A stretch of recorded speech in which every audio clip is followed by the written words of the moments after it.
It could be the race that decides whether Republicans or Democrats control the U.S. House in the fall. A battle for an Inland Empire seat is getting a lot of attention. As KCAL's Nicole Comstock shows us, the March primary will determine who runs for the seat in the fall. I'm Ken Calvert, and I approve this message to stop the runaway spending and end Bidenflation. Let's kick out extreme politicians like Ken Calvert, who spread the big lies. It will be a pivotal race and tightly contested for California's 41st congressional district seat, one that could help flip the Republican majority in the House in the fall.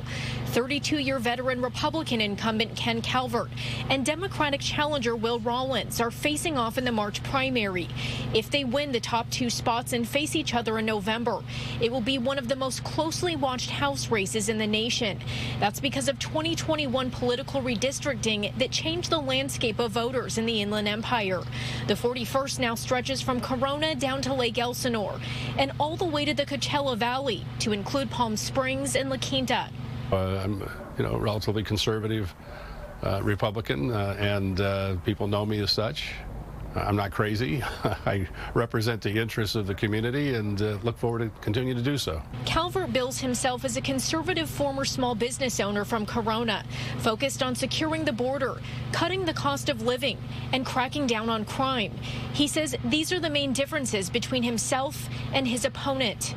No, he's the extremist. I mean, he's the extremist from Los Angeles, the left-wing progressive prosecutor who's the type of prosecutor you don't want, the Gascon type of prosecutor who lets criminals go. I'm not interested, and that's why I've been endorsed by our county prosecutor, our county DA, and by the county sheriff. This is somebody who joined the lawsuit seeking to overturn Roe, who previously voted for a national abortion ban with no exceptions. So I think most families in Southern California believe the government shouldn't have a role in your personal health care choices. Will Rawlins bills himself as a public servant and former prosecutor, focused on growing the economy while protecting the environment and reforming the criminal justice system. He says he's not soft on crime, he's just smart about it. A lot of these smash and grabs are organized by people on social media. And as somebody who worked with federal law enforcement to investigate a lot of cybercrime incidents, you need that kind of expertise to go after folks to stop the incidents before they happen and then track them down afterwards because of so much being organized online now. And I think our local law enforcement partners need more help from their federal agencies, not less. With a nearly half-and-half mix of Republican and Democratic voters in the new 41st district, both candidates say a lot will ride on how they appeal to the large chunk of independent voters in the district. Consequently, it's very, very competitive for the Democrats, and Ken Calvert is going to have to work very hard to hold on to it. Jack Pitney is a professor of politics at Claremont McKenna College. Neither candidate can win this just by depending on the party base. They both have to deal with no party preference voters, with people who don't have a close attachment to the party. So we asked some Riverside County voters what they thought of the way things were going in Congress. We need new fresh blood, not only the Republican Party, but also in the Democratic Party. Whether it's time to turn the page or not, I don't know, but it's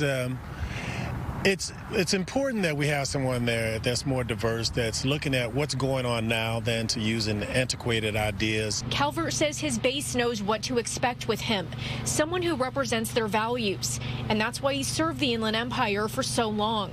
My opponent doesn't have the same point of view I have. I want to secure the border. Yes, and you've had 32 years to do it.